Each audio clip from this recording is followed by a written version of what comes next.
Seats and ఎక్స్పెండిచర్ని mention చేయాల్సి వచ్చినప్పుడు CAG నివేదికలను తీసుకున్నాం. అదేవిధంగా అధ్యక్ష, ఎక్కడైనా అంటే ఆర్బీఐ ఫిగర్స్ను మేము ఎక్కడైతే పరిగణలోకి తీసుకున్నామో లోన్స్ అండ్ అడ్వాన్సెస్, ఎందుకంటే ఎందులో అయినా లోన్లు తీసుకున్నా అడ్వాన్సులు తీసుకున్నా ఏది తీసుకున్నా కులబద్ద రిజర్వ్ బ్యాంక్ కాబట్టి ఆ సమాచారాన్ని రిజర్వ్ బ్యాంకు పొందుపరిచిన నివేదికల నుంచి తీసుకున్నాం. అదేవిధంగా శాలరీస్ అండ్ పెన్షన్స్ టేబుల్స్ను వాడినప్పుడు మేము రెగ్యులర్ అంటే కాగ్ నుంచి ఏదైతే నివేదిక తీసుకున్నామో రెగ్యులర్ ఎంప్లాయీస్కు సంబంధించిన వాటిని మాత్రమే కాగ్ నుంచి తీసుకున్నాం. కాబట్టి ఇక్కడ మీరు బడ్జెట్ ఎస్టిమేట్స్ యాక్చువల్ ఎక్స్పెండిచర్ని మనం చర్చించుకున్నప్పుడు గత బడ్జెట్లు ప్రభుత్వం ప్రవేశపెట్టిన సంవత్సరం పూర్తయినప్పుడు ఖర్చు పెట్టిన వివరాలను అక్కడి నుంచి తీసుకున్నాం. వీటి మీద నివేదికలు అవి సరైన విధంగా ఖర్చు అయినాయా, ప్రభుత్వం సరైన ఉద్దేశంతోనే ఖర్చు పెట్టిందా, లేకపోతే ప్రభుత్వం అంచనాలు ప్రభుత్వం పెట్టిన ఖర్చు సహేతుకంగా ఉందా లేదా, ఒకవేళ లోపభూయిష్టంగా ఉంటే ప్రభుత్వం తప్పిదాలు ఏంటి అనేది కాగ్ నివేదిక ఇస్తుంది. అట్లాంటి నివేదికలను అట్లాంటి వాటిని మనము కాగ్ నుంచి తీసుకున్నాం. మనం చేసే అప్పులు ఇప్పుడు ఉదాహరణ ఒక విషయం నేను చెప్పదలుచుకున్నా అధ్యక్ష. రిజర్వ్ బ్యాంక్ దగ్గర ప్రతిరోజు ఒక నివేదిక మనకు వస్తుంది. ఆ నివేదిక ప్రకారము ప్రతిరోజు మనం ఎంత ఖర్చు పెడుతున్నాము, మన దగ్గర ఎంత ఉన్నది, లేకపోతే మన అవసరాలు ఏమున్నాయని చెప్పి రిజర్వ్ బ్యాంకు మనకు నివేదిక ఇస్తుంది అధ్యక్ష. దాని ప్రకారం తెలంగాణ రాష్ట్రం వచ్చినప్పుడు నేను ఈ బుక్లో పొందుపరిచిన అధ్యక్ష మా ప్రభుత్వము దీని ఒకసారి నేను ఆ పేజీ నెంబర్ వాటి వివరాలను చెప్తాను, ఒకసారి వాటిని చూసుకోమని నేను సభ్యులకు తెలియజేస్తూ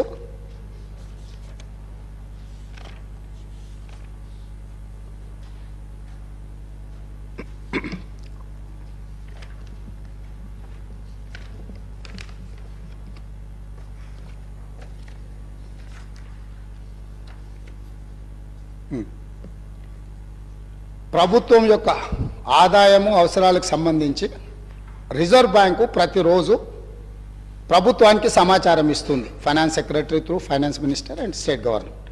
ఇందులో 2014 రాష్ట్రం ఏర్పడిన రోజు ప్రతిరోజు మనం ఏ రకంగా వాడుకున్నాం సంవత్సరం పూర్తి అయిన తర్వాత చెప్తారు. 2014-15 సంవత్సరంలో రిజర్వ్ బ్యాంకు దగ్గర మనకు మిగులు నిధులు ఉన్నది 303 రోజులు. ఆ ఫైనాన్షియల్ ఇయర్లో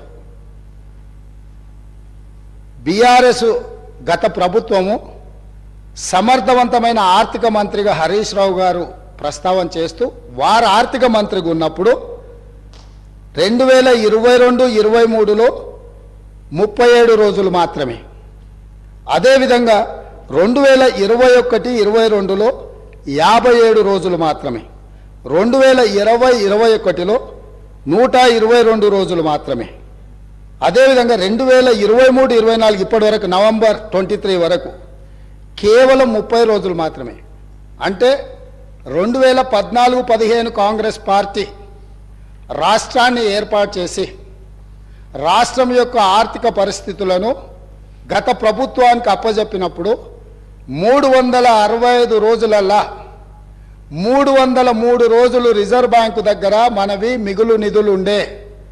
ఏ అవసరాలు కూడా రిజర్వ్ బ్యాంకు దగ్గర అప్పు చేయాల్సిన పరిస్థితి లేకుండా ఆర్థిక శాఖను రాష్ట్రం యొక్క ఆర్థిక స్థితిగతులను నిర్వహించినము.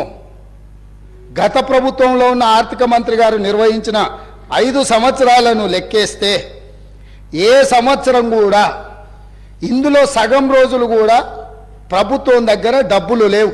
ప్రతిరోజు రిజర్వ్ బ్యాంకు దగ్గర వెళ్ళి నించొని మా జీతభత్యాలకు మా రోజువారీ ఖర్చులకు మా ఆర్థిక పరిస్థితి బాగలేదు మాకు అప్పులు ఇవ్వండి అని అడుక్కునే పరిస్థితి గత ప్రభుత్వంలో ఉండే. ఇవి వాస్తవాలు అధ్యక్ష. ఒకవేళ ఈ వాస్తవాలను కప్పిపుచ్చి మనం ఇంకా అద్భుతంగా ఉన్నాం గొప్పగా ఉన్నాం అని ఆ గొప్పల కోసం దుబారా ఖర్చులు పెట్టుకుంటూ పోతే ఈరోజు జీతభత్యాలు ఇవ్వలేని పరిస్థితికి వచ్చింది. ఇది వాస్తవం. జీతాలు ఇవ్వడానికే అభివృద్ధి సంగతి దేవుడెరుగు, సంక్షేమం గురించి చర్చించాల్సిన అవసరం లేదు. ప్రభుత్వ ఉద్యోగులకు జీతాలు ఇవ్వలేకపోవడం వల్ల ప్రభుత్వ ఉద్యోగస్తులు బ్యాంకులలో తెచ్చుకున్న లోన్లకు వాళ్ళు ఇచ్చిన పోస్ట్ డేటెడ్ చెక్కుల వల్ల ఆ చెక్కులు బౌన్స్ అవ్వడం వల్ల వాళ్ళ సిబిల్ స్కోర్ పాడైపోయి ఈరోజు వాళ్ళకు కూడా ప్రభుత్వ ఉద్యోగులకు కూడా బ్యాంకులలో అప్పు పుట్టని పరిస్థితి వచ్చి ఇవాళ ప్రభుత్వ ఉద్యోగులను కూడా బ్యాంకు లోన్లు ఎగవేతదారుల కింద ఈరోజు బ్యాంకులు చూడాల్సిన పరిస్థితి ఈ ప్రభుత్వం కల్పించింది. తద్వారా ప్రభుత్వ ఉద్యోగులను కూడా బ్యాంకులను మోసం చేసే మోసగాళ్ళ కింద ఈ ఆనాటి రాష్ట్ర ప్రభుత్వము చిత్రీకరించే ప్రయత్నం చేసింది. కొన్ని వాస్తవాలు కఠోరమైనవి. మన కుటుంబ సభ్యుడైనా తప్పు చేసినప్పుడు తప్పును తప్పు అనకపోతే కుటుంబ పెద్దగా మనం కూడా తప్పు చేసిన వాళ్ళమైతాం, ఆ తప్పులో భాగస్వాములమైతాం, ఆ తప్పుకు సహకరించిన వాళ్ళమైతాం. ఈ శ్వేతపత్రము ఎవరినో కించపరచడానికో ఎవరినో తక్కువ చేసి చూపించడానికో లేకపోతే మేమేదో రాజకీయంగా ప్రయోజనం పొందడానికో లేదా మేమిచ్చిన ప్రజలకిచ్చిన గ్యారంటీలను ఎగవేయడానికో ఈరోజు ఇది పెట్టలే. ఇప్పటి వరకు అవాస్తవాలతో అభూత కల్పనలతో ఆర్భాటపు ప్రచారాలతో ఈ రాష్ట్రమంతా బాగుంది, మేము అద్భుతాలను ఆవిష్కరించినామని చెప్పుకుంటున్నప్పుడు వాస్తవ పరిస్థితులను ఇక్కడ పెట్టినాం. ఈ వాస్తవ పరిస్థితులు కొంతమందికి చేదుగా ఉండొచ్చు, కొంతమందికి కళ్ళు తెరిపించే విధంగా ఉండొచ్చు, ఇంకొంతమందికి ఉన్న పరిస్థితులను అర్థం చేసుకొని పకడ్బందీ భవిష్యత్తు ప్రణాళికలను మనం నిర్ణయించుకొని ముందుకు వెళ్ళడానికి ఉపయోగపడుతుందని ఇంకొంతమందికి ఉండొచ్చు. మా ఉద్దేశం, మా ప్రభుత్వం ఉద్దేశం ప్రజలు అన్ని గుర్తించింది కాబట్టే 10 సంవత్సరాల తర్వాత వాళ్ళని అధికారంలో నుంచి ప్రతిపక్షానికి పంపించిండ్రు, మాకు అధికారాన్ని ఇచ్చారు. అధికారం ఇచ్చిన 10వ రోజే ఎందుకు ఈరోజు ప్రజల ముందు ఈ వాస్తవాలన్నీ పెడుతున్నాము? ప్రజలకు నిజాలు చెప్పి మనకున్న పరిస్థితిని వివరించి కష్టమైన ఈ ప్రభుత్వం నిస్సహాయులకు సహాయాన్ని అందిస్తుంది, అర్హులైన వాళ్ళకు అవకాశాలు ఇస్తుంది, మీకు అండగా నిలబడుతుంది అని చెప్పడానికి ప్రభుత్వం ప్రయత్నం చేస్తుంది అధ్యక్ష. ఇందులో ఎవరు వ్యక్తిగతంగా తీసుకోవాల్సిన అవసరం లేదు అధ్యక్ష. దీంట్లో ఏముంది? మేము ఈ మొత్తం నివేదికలో ఎక్కడైనా 42 పేజీల నివేదికలో ఎవరినైనా నిందించినట్టు కానీ ఎవరినైనా వ్యక్తిగతంగా దూషించినట్టు కానీ ఇక్కడ నివేదికలు ఉన్నాయి అధ్యక్ష. మాజీ మంత్రి గారు మాట్లాడతారు పక్క రాష్ట్రాల నుంచి, పక్క రాష్ట్రంలో పనిచేసిన నుంచి సమాచారం సేకరించిందని.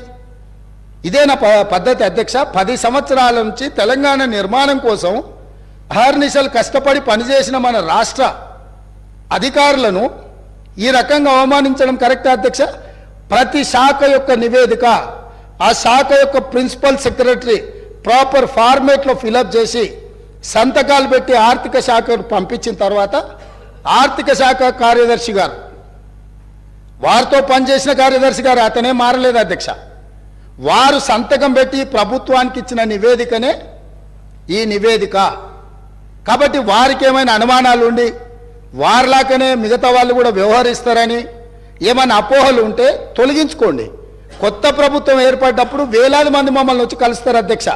మేము మీలాక కక్షాపూరితంగా కలవడానికి వచ్చిన వాళ్ళను అగౌరవపరిచే విధంగా, అదేవిధంగా వాళ్ళని తక్కువ చేసి చూపించే విధంగా ఇట్లా చేయము అధ్యక్ష. ఒకవేళ అట్లనే అనుకుంటా అధ్యక్ష, ఒక్క మాట అడగదలుచుకున్నా, మీరేదో వివరాలు బయట పెడతామని అంటారు, నేను ఒక ఫోటో మీకు చూపించదలుచుకున్నా అధ్యక్ష. ఈ ఫోటో చూడండి. వీరు ఇక్కడ పక్కన ఉన్నాయన డాక్టర్ వైఎస్ రాజశేఖర రెడ్డి గారు కీర్తిశేషులు. ఈ పక్కన ఉన్నది ఎవరో మీకు తెలుసు కదా అధ్యక్ష. వీరు ఆ రోజు స్వయంగా వెళ్ళి ఆనాటి ముఖ్యమంత్రి గారిని వ్యక్తిగతంగా కలిసి వాళ్ళ మధ్యలో ఏం చర్చ జరిగిందని నేను వివరాలలో జోలికి వెళ్ళదలుచుకోలేదు అధ్యక్ష. ఈరోజు నన్ను ఎవరైనా ముఖ్యమంత్రిగా ఈ రాష్ట్రానికి బాధ్యత తీసుకున్న తర్వాత ఎన్నో రకాల సంస్థలు, వ్యవస్థలు, వ్యక్తులు వాళ్ళు మమ్మల్ని వచ్చి కలుస్తారు. అది మర్యాదపూర్వకంగా కలుస్తారు. మేము కూడా ప్రధానమంత్రి గారిని కలవాలని, ఈ దేశ ప్రధానమంత్రిని కలవడం ముఖ్యమంత్రిగా నా మంత్రివర్గ సహచరుల యొక్క బాధ్యత అని చెప్పి ఈ రాష్ట్రం నుంచి కేంద్రంలో మంత్రిగా వ్యవహరిస్తున్న కిషన్ రెడ్డి గారికి నేనే స్వయంగా ఫోన్ చేసిన. సిద్ధాంతపరంగా మేము భారతీయ జనతా పార్టీని విభేదిస్తాం, కానీ రాష్ట్ర ముఖ్యమంత్రిగా నా కర్తవ్యము, నా రాష్ట్రానికి, మన రాష్ట్రానికి కావాల్సిన నిధులను తెచ్చుకోవాలన్నప్పుడు రాష్ట్ర కేంద్ర ప్రభుత్వాల మధ్యన సత్సంబంధాలు ఉండాలి అని మేమే ఒక అడుగు ముందుకేసి కేంద్ర మంత్రి కిషన్ రెడ్డి గారికి నేను స్వయంగా ఫోన్ చేసిన, మీరు ఒకసారి ప్రధానమంత్రి గారితో మాట్లాడండి, మనం వెళ్ళి కలుద్దాము, మనకు రాష్ట్రానికి సంబంధించిన ఏమైనా నిధులు తెచ్చుకునేది ఉంటే డెఫినెట్గా చేద్దామని. ఎందుకు మేము బేసిజాలకు పోదలుచుకోలేదు, స్వార్థపరమైన రాజకీయ ప్రయోజనాలని ప్రభుత్వం ఆశించడం లేదు, తాత్కాలికమైన లాభాల కోసము మేము ఎలాంటి దుందుడుకు చర్యలకు మేము పాల్పడదలుచుకోలేదు అధ్యక్ష.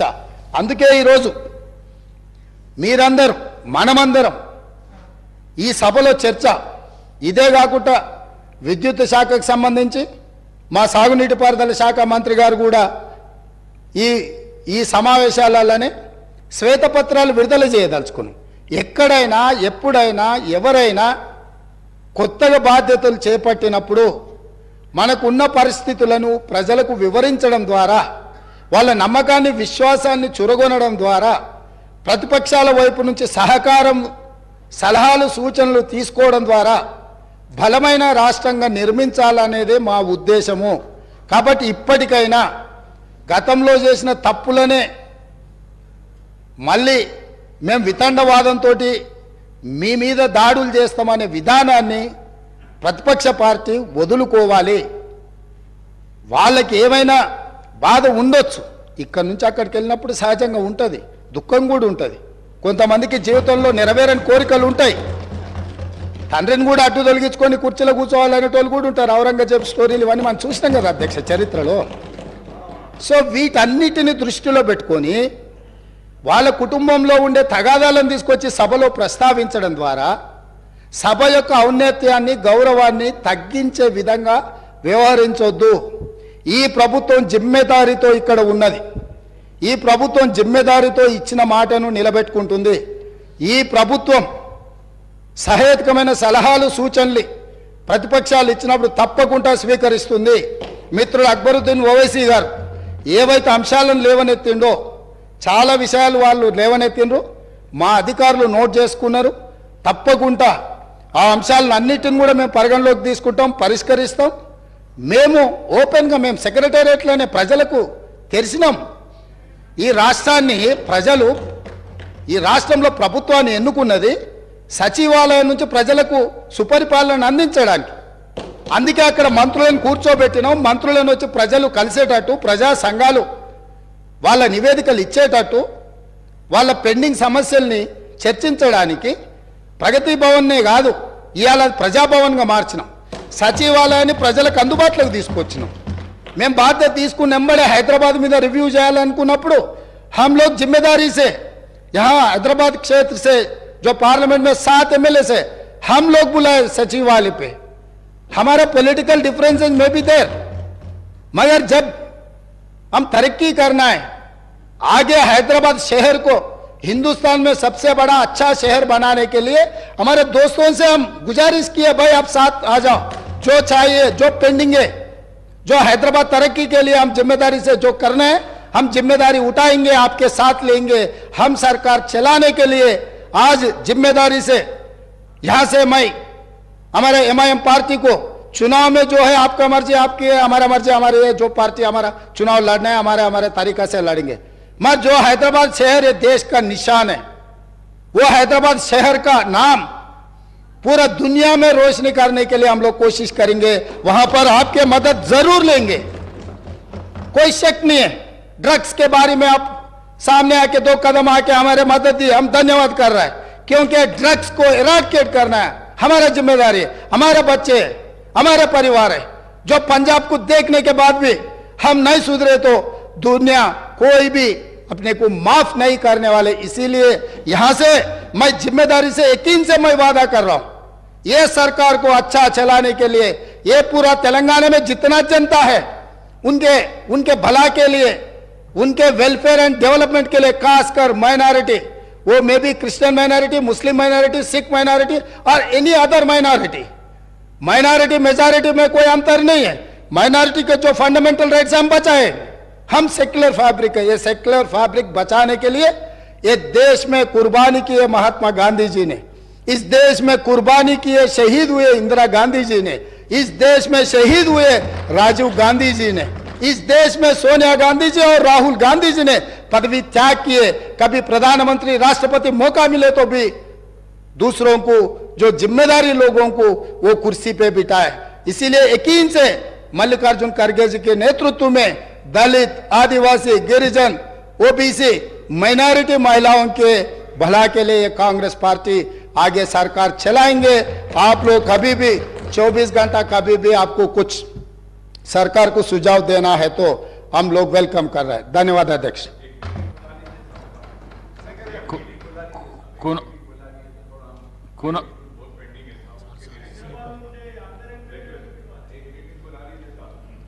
డెఫినెట్ గా గ్రేటర్ హైదరాబాద్ పరిధిలో వచ్చే ఎమ్మెల్యేలతోని తప్పకుండా ఒక ప్రత్యేక సమావేశాన్ని ఏర్పాటు చేస్తాం.